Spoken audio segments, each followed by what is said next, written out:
Salut les amis, je suis content de vous retrouver dans cette vidéo dans laquelle je vais vous montrer comment eh bien, changer n'importe quel objet dans Blender en hologramme. Vous allez voir que c'est pas bien compliqué et en plus de ça, en prime, on va voir comment animer tout ça.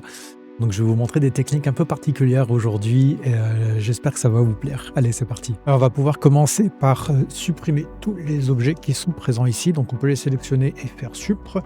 Et on va aller dans l'espace de travail shading qui est ici. Voilà, donc là simplement on va s'ajouter un monkey, donc je vais faire majuscule A et on va aller dans mesh et on va aller se choper un monkey ici.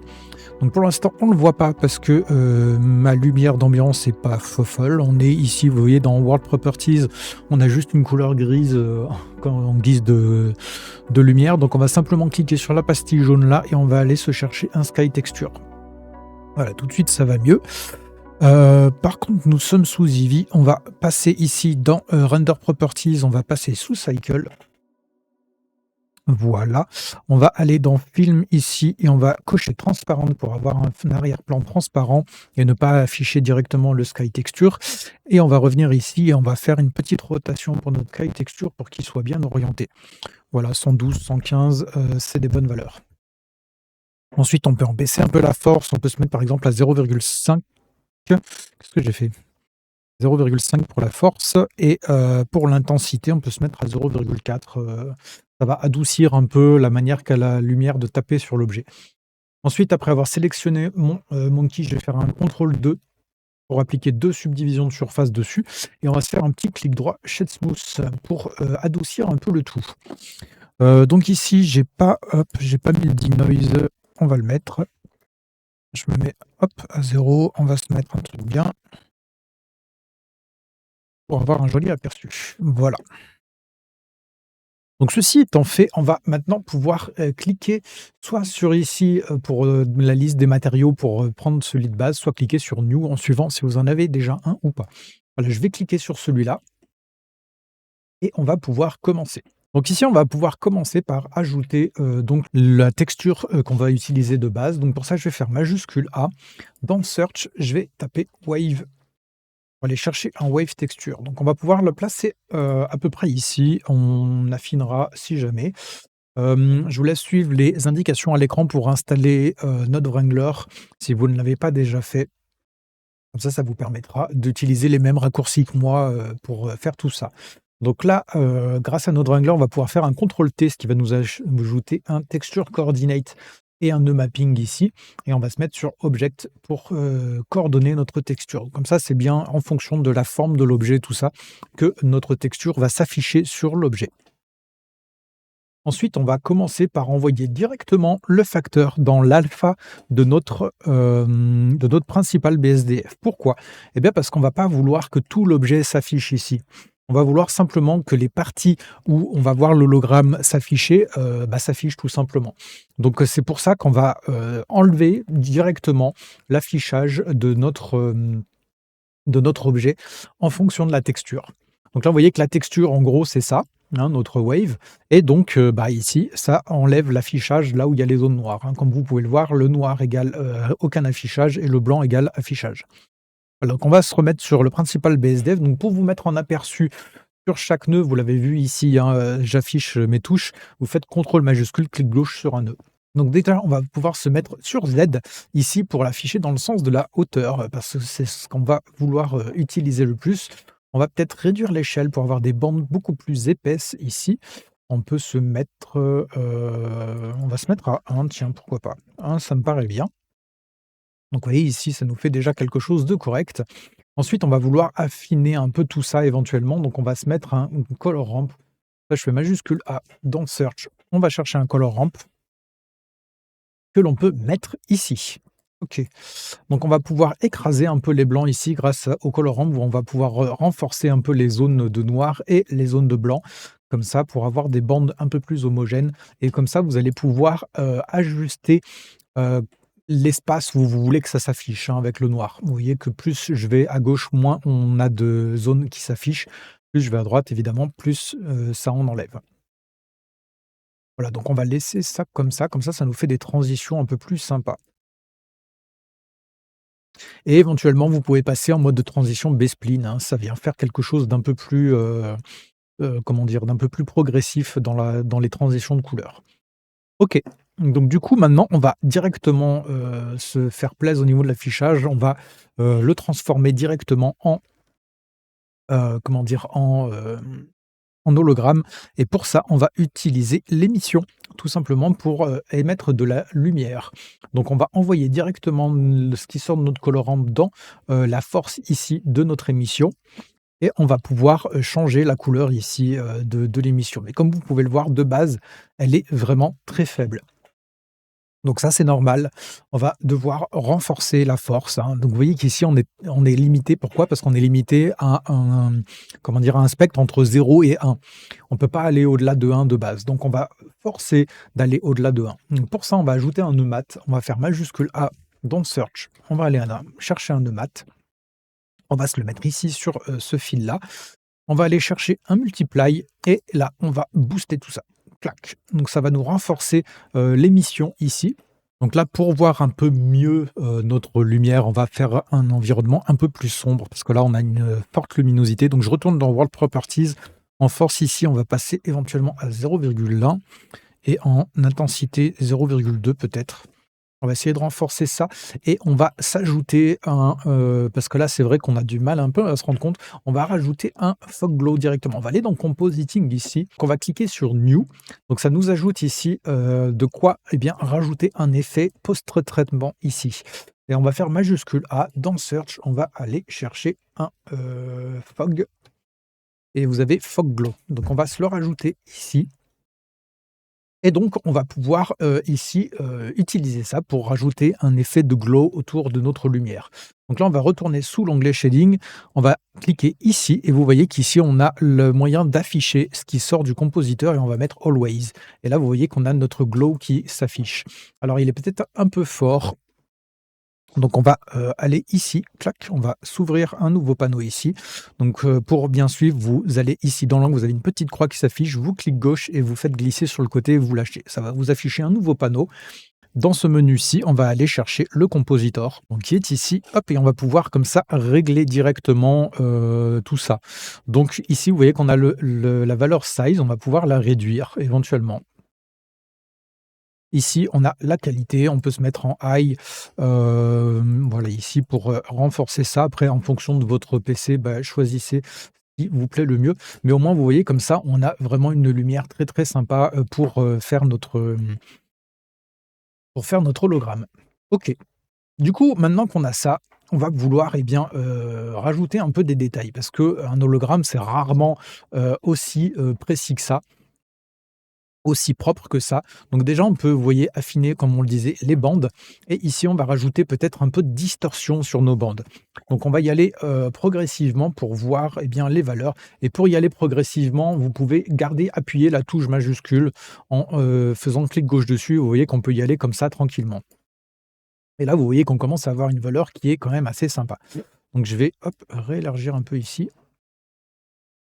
Et donc ici, ce qu'on va vouloir faire pour animer tout ça, eh bien, on va vouloir utiliser l'offset qui est ici, le phase offset. Et vous voyez qu'on va pouvoir l'animer comme ça directement, notre, hologramme. Donc comme vous pouvez le voir, on peut vraiment faire un truc, vraiment très cool.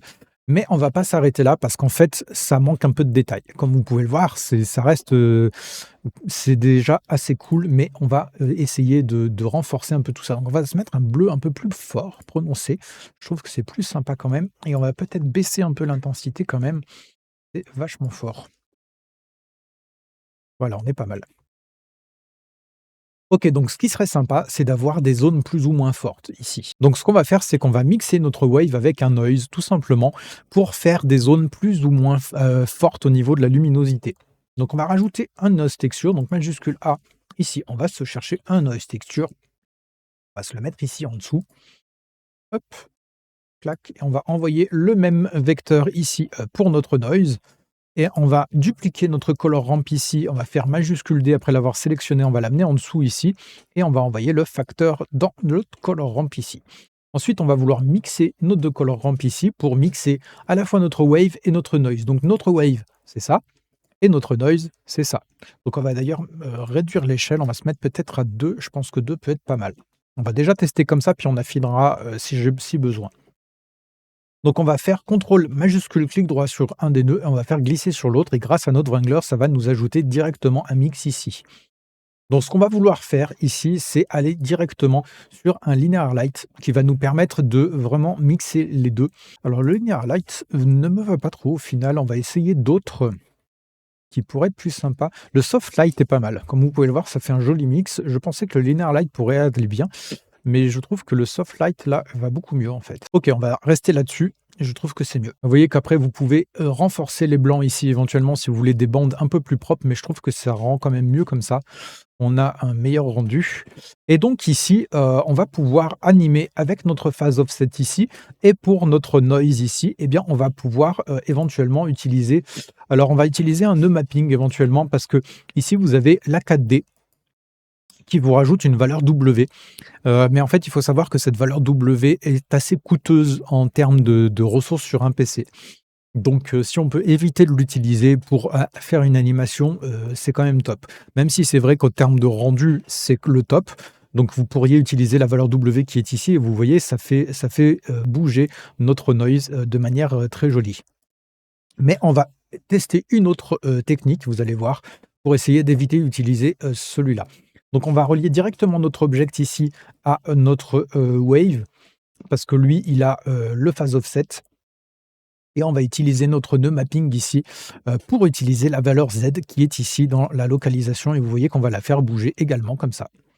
Vous voyez? Donc comme ça va nous faire le double animation pour, le truc et si vous voulez vraiment le faire bouger dans tous les sens, pour l'animer et bien simplement on va animer les 3 en même temps. Donc ça, c'est à vous de voir le type d'animation que vous voulez. Si vous voulez vraiment que tout ait une direction la même, avec les bandes ici, bah, c'est à vous de voir. Utilisez que le Z, non, utilisez les 3. Donc je vais vous montrer les 2. On va s'ajouter un nœud value ici, hop, on va se le mettre là. On va le relier déjà à notre phase offset et donc on va le relier également à la localisation ici. Comme ça, cette valeur qu'on va utiliser avec ce nœud-là va nous permettre d'animer les 2 en même temps, comme vous pouvez le voir ici. OK, il est trop lent. On va rajouter un nœud mat. Alors vous voyez qu'en fait l'animation, quand on fait ça avec des matériaux, ça oblige à vraiment, adapter en fait les vitesses de chaque animation ensemble et pour ça on utilise des nœuds mat. Donc je vais rajouter un nœud mat ici et donc en fait on va toujours se mettre en multiply pour adapter. Donc là vous voyez qu'on est à 0,5 donc en gros ça va 50 de la vitesse de base. Donc nous on va le mettre par 2, on va multiplier la vitesse par 2 et là on va voir comment ça rend. Est-ce que ça va mieux? Alors ça va déjà un peu mieux. Donc vous voyez qu'après il va falloir utiliser les shape keys, hein, pour animer tout ça. Mais vous voyez qu'ici déjà on a quelque chose de vraiment sympa. Donc faut pas aller trop vite, mais par contre je trouve qu'en allant pas vite, ça va encore trop lentement. On va mettre 4, on va encore doubler. Donc bien gardez bien, la touche majuscule enfoncée, hein, pour faire vos tests et vous allez doucement comme ça. Et là franchement je trouve qu'on est plutôt pas mal. On pourrait peut-être, hop, augmenter un peu les zones ici, légèrement. Et ici les faire un peu plus diffuses. Hop, vous voyez c'est tout ajusté, hein, quand on fait ça, pour avoir le résultat précis qu'on souhaite. Et après, vous pouvez aussi jouer ici sur l'échelle, hein, tout ça. Vous pouvez mettre de la distorsion aussi. D'ailleurs, ça peut être sympa de mettre de la distorsion ici. Peut-être pas autant. On va se mettre à 0,5. Voilà, ça rajoute un peu de l'effet. Et donc, je pense qu'on est vraiment pas mal ici. Vous voyez que ça nous fait un effet d'hologramme vraiment très, très pertinent. Donc après, comme je vous le disais, au niveau de la localisation ici, on pourrait vouloir se mettre uniquement sur l'axe Z. Donc ça, pas de souci. On va se mettre un combine X, Y, Z ici, donc majuscule A. On va chercher un combine X, Y, Z. On va se le mettre sur ce fil-là. Et ici, on va se mettre uniquement sur l'axe Z. Donc vous voyez que maintenant, quand je vais animer ici mon truc, eh bien, ça bouge bien uniquement sur l'axe Z. Et personnellement, je trouve que l'effet est beaucoup plus probant de cette manière-là. Et donc, vous voyez qu'en faisant ça, non seulement on peut ajuster la direction de l'animation, mais on peut également éviter d'utiliser la valeur 4D qui est ici. Allez, je vais également vous montrer comment faire l'animation à proprement dit. Donc on va aller prendre ici dans l'angle bas à droite pour hop, nous faire un petit nouveau panneau. Et on va aller chercher ici donc une timeline. Donc ici, de base, on est à 250 images pour faire une animation. Donc ça, vous pouvez le régler ici. Donc vous voyez qu'on est à 24 images par seconde et vous voyez qu'on est bien à 250 images ici. Donc vous pouvez le régler directement ici, hein. Donc vous pouvez aussi passer éventuellement à du 25 images. Bon, après, c'est à vous de voir en fonction aussi du temps de rendu que ça peut impliquer. Donc ici, on va utiliser, comme je vous le disais, notre nœud valeur ici et on va ajouter donc ce qu'on appelle une shape keys. Donc vous voyez qu'on est à la première image ici de notre timeline. Donc on va appuyer sur I ici et bien on vient d'ajouter une shape keys. Ensuite, on va passer ici à la dernière image et on va par exemple passer à une valeur de 5 ici. Et on va mettre une deuxième shape keys en appuyant sur I. Donc vous voyez qu'ici, on a une première shape keys ici à 1 et une à 250 images, on sera à 5. Et entre-temps, bah, il va aller progressivement de l'un à l'autre. Donc on va tester, on va retourner au début et on va mettre play. Donc là, vous voyez que l'animation se lance et vous voyez à peu près à quelle vitesse ça va, etc. Et vous pouvez éventuellement ajuster tout ça. Donc par contre, de base, vous voyez que ça accélère doucement au début et ça ralentit à la fin. Donc ça, c'est comment dire, c'est un effet qui est de base dans Blender. Donc on va pouvoir régler ça dans le Graph Editor. Donc on va ouvrir un nouveau panneau ici. On en fout partout des panneaux décidément. Et on va aller chercher le Graph Editor qui est là. Hop. Donc ici, on va dézoomer un peu. Donc il faut qu'on sélectionne notre monkey qui est ici. Là, vous voyez la courbe dont je vous parlais. Donc ça augmente un petit peu au début et ça radoucit à la fin. Donc nous, ce qu'on veut, c'est on va tout sélectionner ici parce que des fois, bah, là, c'est déjà tout sélectionné, mais des fois, ça ne l'est pas. Donc on va faire A pour tout sélectionner. On va faire un clic droit. On va aller dans interpolation mode et on va se mettre en linéaire. Vous voyez, comme ça nous fait une ligne droite bien entre les deux. Et on va pouvoir ici, eh bien, remettre play maintenant. Et là, vous voyez que ça va être une vitesse linéaire tout le long, comme vous pouvez le voir ici. Donc vous voyez que c'est vraiment assez simple hein, pour faire une animation là-dessus avec des shape keys. Voilà, donc j'espère vraiment que cette vidéo vous a plu. Si c'est le cas, n'hésitez pas à me mettre un pouce vers le haut, à vous abonner si ce n'est pas fait. Et ça soutient vraiment la chaîne. Et à partager si vous avez une pensée pour quelqu'un que vous connaissez, à qui ça pourrait être utile. Et sur ce, bah, moi je vous dis à très vite pour un prochain tuto. Ciao!